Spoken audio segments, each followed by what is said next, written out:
Hello students. तो pair of linear equations in two variables में अभी तक हम लोगों ने ग्राफिकल मेथड सीखा है।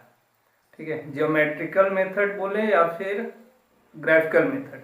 तो आप ग्राफ की हेल्प से linear equation in two variable का जो है सॉल्यूशन फाइंड कर सकते हैं। अब हम लोग स्टार्ट करेंगे अलजेब्रिक मेथड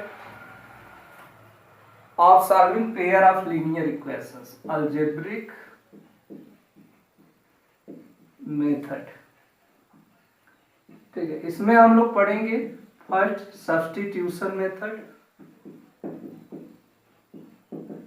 सब्स्टिट्यूशन मेथड में क्या करेंगे, किसी एक वेरिएबल की वैल्यू दूसरे के टर्म में लिखेंगे। जैसे y is equal to x के टर्म में लिख लेंगे और वही वैल्यू सब्स्टिट्यूट कर देंगे दूसरे इक्वेशन में, इसीलिए इसे सब्स्टिट्यूशन मेथड भी कहते हैं। सब्स्टिट्यूशन का मतलब होता है एक की वैल्यू दूसरे में रखना, पुटिंग। ठीक है, तो सब्स्टिट्यूशन मेथड, इसी में हम लोग जानेंगे elimination method.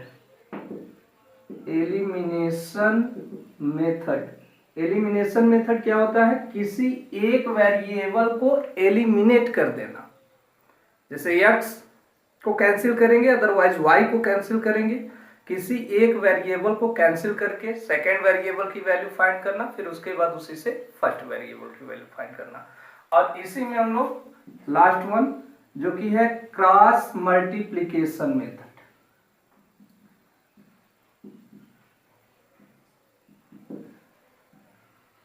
Cross multiplication method को और बोलते हैं फार्मूला मेथड। यहां से हम लोग एक फार्मूले की हेल्प से linear equation in two variable को सॉल्व करेंगे। ठीक है, तो स्टार्ट करते हैं सब्स्टिट्यूशन मेथड से। फर्स्ट है हमारा सब्स्टिट्यूशन मेथड, तो एग्जांपल से ही स्टार्ट करते हैं। एग्जांपल है आपका 7। एग्जांपल 7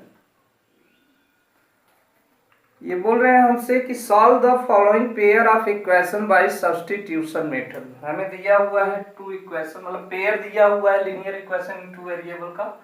तो फर्स्ट है 7x minus 15y is equal to 2, equation 1। Second है x प्लस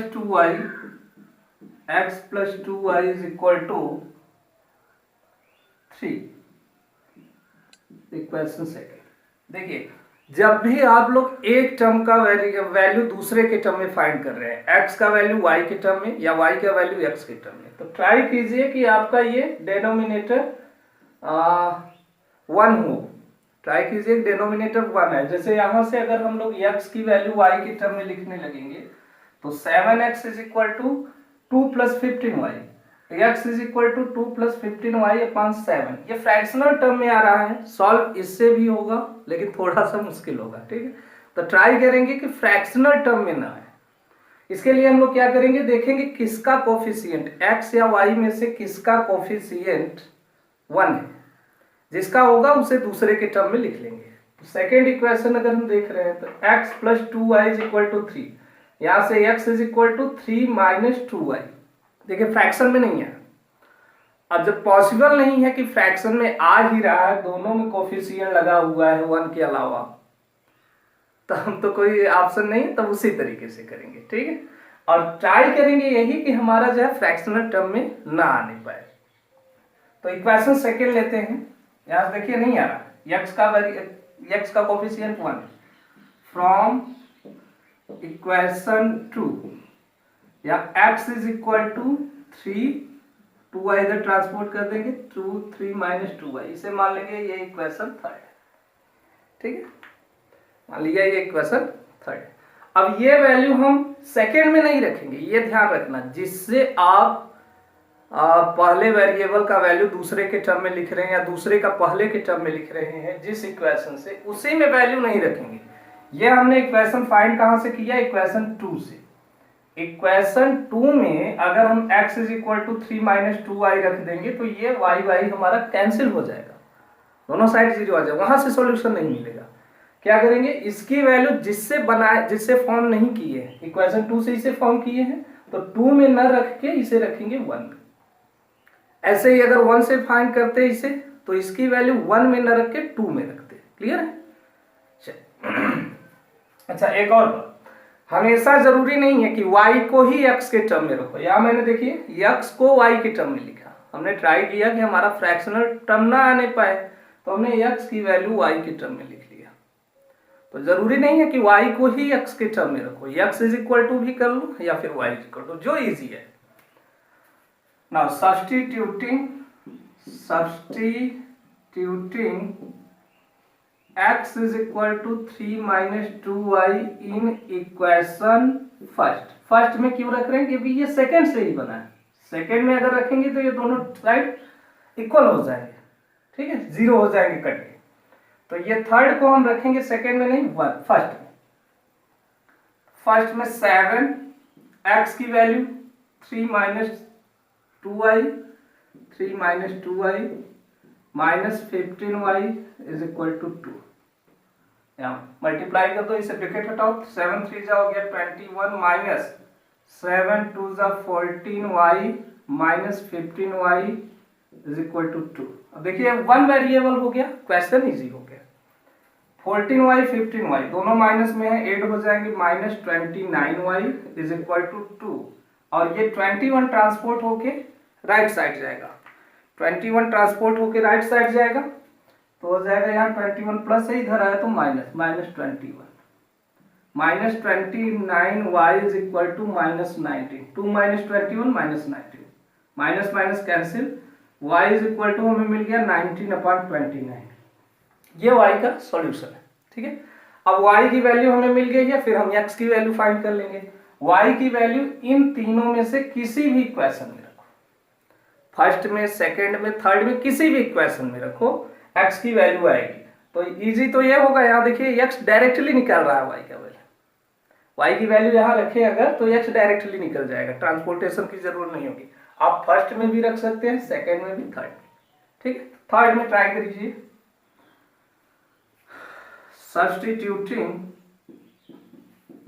सब्स्टिट्यूटिंग या पुटिंग भी लिख सकते हैं, substituting y is equal to 19/29 in equation third क्या है, x is equal to 3 minus 2y, y की जगह पे 19/29,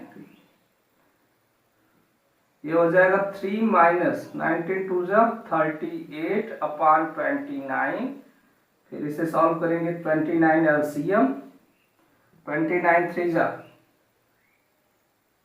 87 माइनस 38/29। अब इसे सॉल्व करेंगे तो ये हो जाएगा 17 माइनस 8 9 7 49/29।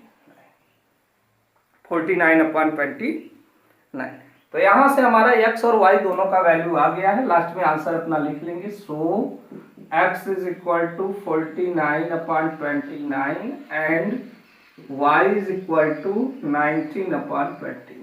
ये सॉल्यूशन, ठीक है, समझ में आया, इजी है। पहले एक वेरिएबल का वैल्यू दूसरे के टर्म में लिखेंगे, उसकी वैल्यू को जिस इक्वेशन से फॉर्म किए, जैसे यहाँ 2 से फॉर्म किए तो 3 का वैल्यू 2 में नहीं रखेंगे, ठीक है, 3 का वैल्यू 1 में रखेंगे। अगर 1 से फॉर्म करते हैं तो 1 में नहीं रखेंगे, 2 में रखेंगे, यहां से x और y की वैल्यू आ जाएगी। क्लियर है?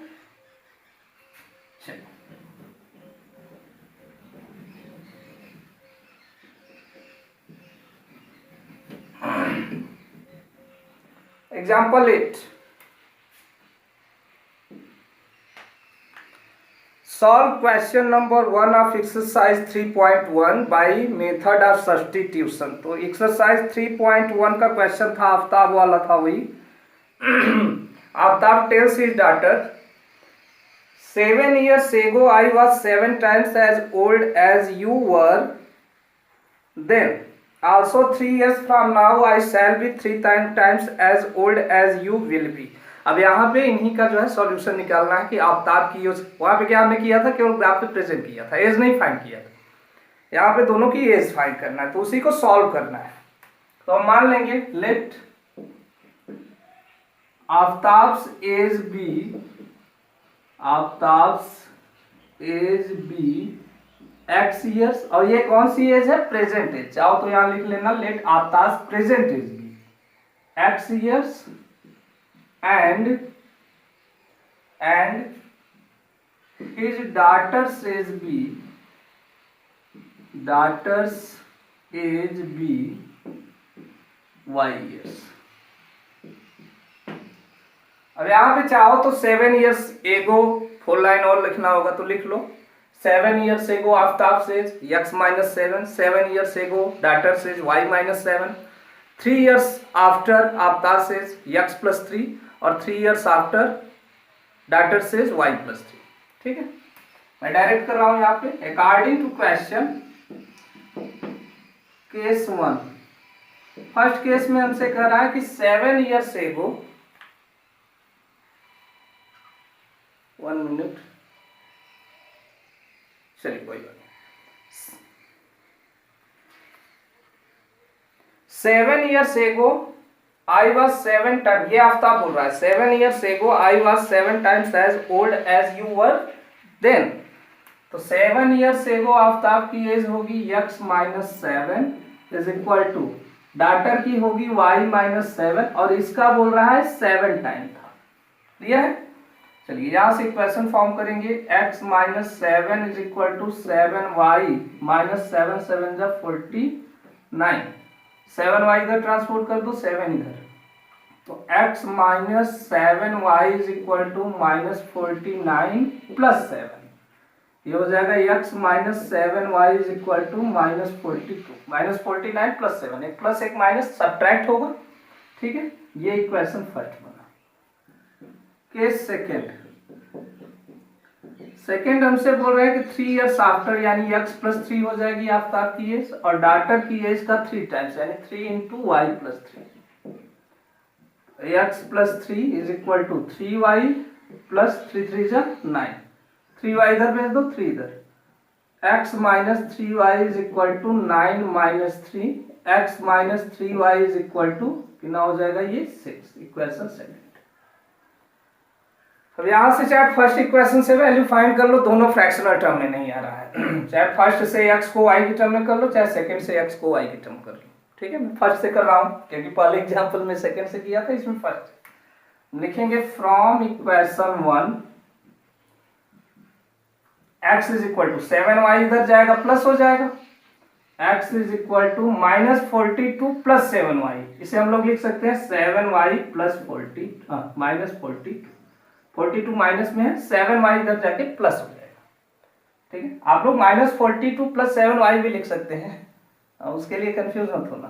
तो 7y माइनस 42 ये हो गया हमारा इक्वेशन थर्ड। अब substituting x is equal to 7y minus 42। अब देखिए यहाँ पे फर्स्ट से बना है, फर्स्ट में वैल्यू नहीं रखेंगे, सेकेंड इन इक्वेशन 2 सेकेंड, तो यहाँ x की जगह पे 7y minus 42 minus 3y already है इज इक्वल टू 6, 7y में से 3y जाएगा तो हो जाएगा 4y इज इक्वल टू 6 और 42 इधर ट्रांसपोर्ट कर दो, तो ये कितना हो जाएगा plus 42, 4y is equal to हो गया 48, y is equal to 48 upon 4, 4 से कैंसिल 12 आए तो y इज इक्वल टू हो गया 12। अब y की वैल्यू किसी भी इक्वेशन में रखो तो थर्ड में रख दो, या substituting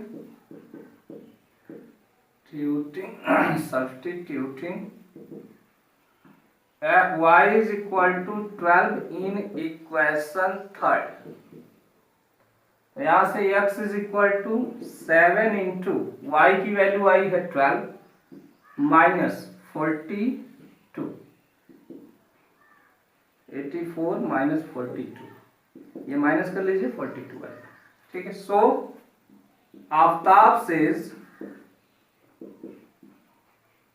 is equal to 42 years, present age लिखिएगा Aftab present age, and his daughter says, यहाँ भी his daughter's present is, daughter's age is equal to 12 years। ये हमारा आंसर है। चेक कर लेंगे इसे। देखो 7 ईयर्स एगो ये कितना हो जाएगा 35। 7 ईयर्स एगो ये कितना हो जाएगा 12 माइनस 7 5। 5 7 जा 35, 7 टाइम हो रहा है, फर्स्ट कंडीशन सेटिस्फाई। उसके बाद 3 ईयर्स आफ्टर, 3 ईयर आफ्टर ये कितना हो जाएगा 45 प्लस 3 यानी 45, और ये 12 प्लस 3 यानी 15, और 15 3 जा 55 यानी 3 टाइम्स हो रहा है। ठीक है, दोनों कंडीशन सेटिस्फाई, आपका आंसर सही है। क्लियर है, समझ में आ रहा है?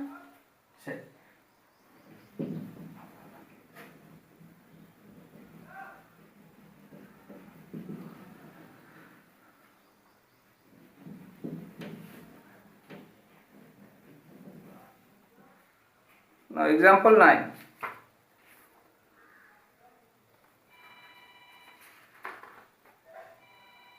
Let us consider example 2 in section 3.3. अच्छा यहाँ दे भी दिया है, हमें पलटना नहीं है, आप पेज नहीं पलटना है, वो दे भी दिया है। यहाँ पे लिखा है the cost of 2 pencil and 3 eraser is ₹9 and the cost of 4 pencil and 6 eraser is ₹18.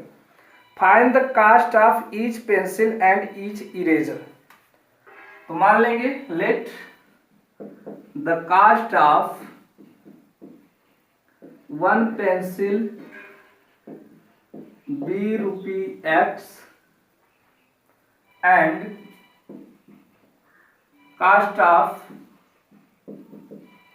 1 eraser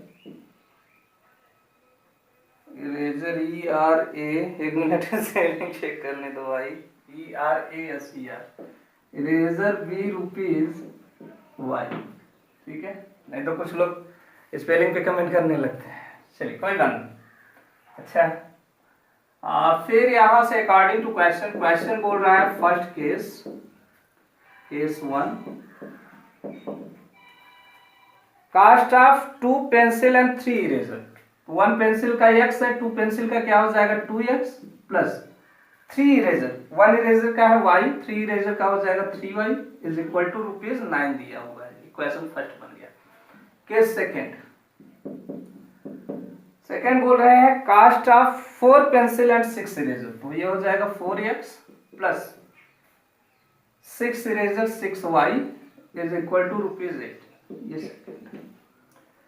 तो अगर ध्यान से देखो इसको, ये इक्वेशन अगर क्राइटेरिया फॉलो करो रेशियो का, कोफिशिएंट के रेशियो का, तो ये A1/A2 B1/B2 C1/C2 यानी 2/4 3/6 9/18 ये रिड्यूस होके सब हो जाएंगे 1/2 1/2, यानी इसके सॉल्यूशन कई आएंगे, इनफाइनाइटली मेनी सॉल्यूशन होंगे। यही क्राइटेरिया था A1/A2 = B1/B2 = C1/C2 के लिए। तो यहाँ से इनफाइनाइटली मेनी सॉल्यूशन होंगे, इसका सॉल्यूशन हम लोग फाइंड नहीं कर सकते, लेकिन हम लोग वैल्यू रखेंगे कि किस टर्म में आएगा। ठीक है, चलिए चेक करते हैं इक्वेशन। अब यहाँ पे देखो कोई भी वेरिएबल बिना कोफिशिएंट के नहीं है, कोई भी वेरिएबल ऐसा नहीं है जिसका कोफिशिएंट 1 हो, तो किसी से भी बना लो, फ्रैक्शन में आना ही है। हम बना रहे फर्स्ट से, फ्रॉम इक्वेशन फर्स्ट 3y निकाल लेते हैं। 3y इज इक्वल टू, अभी तक x को y के टर्म में लिख रहे थे, y को x के टर्म में, ऐसे भी देख लेते हैं, दोनों तरीका सही है। इज इक्वल टू 9 - 2x, यहाँ से y इज इक्वल टू हो जाएगा 9 - 2x/3। ये इक्वेशन थर्ड। ठीक है, समझ में आया? 3y 9 2x इधर गया, 9 - 2x 3 यहाँ मल्टीप्लाई है, इधर आके डिवाइड। अब substituting y is equal to 9 - 2x/3 in equation 2, क्योंकि इसे हम 1 से बनाए, तो 4x + 6 इंटू y की value 9 - 2x/3 is equal to कितना है 18। 3 से 6 कैंसिल, 2 टाइम, ये हो गया 4x प्लस 2 9 जा 18 माइनस 2 2 जा 4x is equal to 18। 4x cancel हो जाएगा, ये प्लस ये माइनस, 18 इज इक्वल टू 18। यहाँ पे किसी भी वेरिएबल की वैल्यू नहीं है बेटा, x की वैल्यू नहीं आई है, ठीक है, y का वैल्यू किसी भी इक्वेशन में रखने पे x का वैल्यू नहीं है। ये ऐसा क्यों हो रहा है? क्योंकि इस इक्वेशन के कई सॉल्यूशन हो रहे हैं, हर एक x के वैल्यू के लिए y का एक आंसर होगा या सॉल्यूशन होगा। सभी x की वैल्यू के लिए y का भी एक वैल्यू होगा, इसलिए ऐसा हो रहा है। इस केस में इक्वेशन का क्या होता है, इनफाइनाइटली मेनी सॉल्यूशन आते हैं। तो इस कंडीशन में हम लिखेंगे क्या, this statement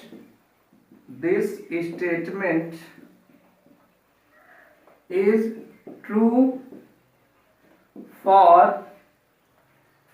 all values, y की कोई भी वैल्यू रखो, x की वैल्यू आएगी कोई, फॉर ऑल वैल्यूज ऑफ यहाँ पे हमने x रखा है y, x मतलब x की कोई भी वैल्यू रखते हैं तो y का एक वैल्यू आता है। ठीक है, आप लोग अपनी बुक में रखेंगे, देखेंगे यहाँ पे y लिखा हुआ है। क्यों लिखा है, क्योंकि यहाँ पे x को y के टर्म में लिखा है, तो जिस टर्म में लिख रहे हैं उसी के जस्ट अपोजिट ये x के टर्म में लिख रहे हैं y को, तो x के हर एक वैल्यू के लिए ये स्टेटमेंट ट्रू है। ठीक है, तो we do not get a unique solution, लिखेंगे यहां, सो वी विल नॉट लिखिए, नहीं पा सकेंगे, we will not get a unique solution for x and y। Last में लिखेंगे therefore the equations 1 and 2 have infinitely many solutions. Clear? Therefore equation 1 and 2 have infinitely many solutions। ये many solution के case में ऐसा होगा हमेशा, तो इसके लिए घबराना मत बच्चों, मेनी सॉल्यूशन में ऐसा ही आएगा, आपको आपका वेरिएबल ही कैंसिल हो जाएगा पूरी तरह से। ठीक, क्लियर है? चलिए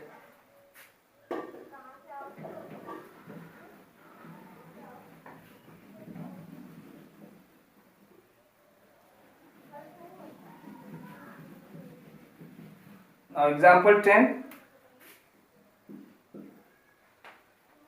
let us consider the example of 3 of section 3.2 will the rail cross each other। चलिए क्वेश्चन देख लेते हैं। एग्जाम्पल 3 सेक्शन 3.2, हाँ याद दिया हुआ है, two rails are represented by the equations x plus 2y minus 4 is equal to 0, x plus 2y minus 4 is equal to 0। First rail का मतलब यहाँ पे ट्रैक से है, रेल की जो पटरी होती है उससे मतलब, and 2x plus 4y minus 12, 2x plus 4y minus 12 is equal to 0, plus 4y minus 2। हमसे पूछा है will the rails cross each other, क्या रेल्स एक दूसरे को क्रॉस करेंगी कब, अगर ये लाइन एक दूसरे को क्रॉस कर रही, इंटरसेक्टिंग लाइन होती है, तो उससे हमें नहीं करना है, हम लोग सब्स्टिट्यूशन मेथड पढ़ रहे हैं, सब्स्टिट्यूशन मेथड से ही पढ़ेंगे। अगर इनफाइनाइटली मेनी सॉल्यूशन आ जा रहा है तो रेल एक दूसरे को क्रॉस नहीं करेंगे, अगर नो सॉल्यूशन आ रहा है तब भी नहीं करेंगे। ठीक है, तो इक्वेशन 1 लेते हैं, फ्रॉम इक्वेशन 1 से हमें क्या मिलेगा, x इज इक्वल टू 4 इधर भेजो प्लस 2y भी भेजो माइनस 4 माइनस 2y, ये इक्वेशन 3 हो गया। Substituting x is equal to 4 minus 2y in equation, किससे बना है, फर्स्ट से सेकेंड। ठीक है, फर्स्ट से बनाए तो वैल्यू सेकंड में रखेंगे, तो 2 bracket 4 minus 2y plus 4y minus 12 is equal to 0। ठीक है, यहां से हो जाएगा 2 4 जा 8 माइनस 2 2 जा 4y plus 4y minus 12 is equal to 0, ये कैंसिल हो गया। 8 minus 12 minus 4 is equal to 0। अब ये देखिए, ये पॉसिबल ही नहीं है, minus 4 is equal to 0, possible ही नहीं है, मतलब लाइन एक दूसरे को कभी भी मिलेगी नहीं, ठीक है। जो रेल है एक दूसरे को क्रॉस ही नहीं करेंगे, इसका कोई सॉल्यूशन -4 0 के इक्वल हो ही नहीं सकता, ठीक है। But this is a false statement, ये एक फॉल्स स्टेटमेंट है, गलत है। -4 0 के इक्वल नहीं होगा, ठीक है। Therefore equation 1 and 2 have no solution। अब सॉल्यूशन जब होगा ही नहीं, मतलब वो लाइन एक दूसरे को कहीं पे मीट करेंगे ही नहीं, कहीं पर भी क्रॉस नहीं करेंगी। Hence we can say that hence rails will not cross each other, ठीक है, समझ में आया। ये पैरेलल लाइन की कंडीशन है। पैरेलल लाइन जब होगी, आप लोगों ने रेलवे ट्रैक देखा होगा, एक दूसरे के पैरेलल ही होता है। अब ये एक दूसरे को कहीं पर भी क्रॉस नहीं करेंगे, क्लियर। तो नेक्स्ट हम लोग पढ़ेंगे एक्सरसाइज 3.3 और उसको सॉल्व करेंगे। वहां पे हमारे पास 6, 7 और 6 13 सॉल्यूशन है, ठीक है। तो नेक्स्ट पार्ट में हम लोग एक्सरसाइज 3.3 और ये सब्स्टिट्यूशन मेथड से ही करेंगे। सब्स्टिट्यूशन मेथड समझ में आया, ठीक है, देख लीजिएगा एक बार। और सब्स्टिट्यूशन मेथड की हेल्प से हम लोग एक्सरसाइज 3.3 को सॉल्व करेंगे, ठीक है। पढ़ते रहिए, ऑल द वेरी बेस्ट।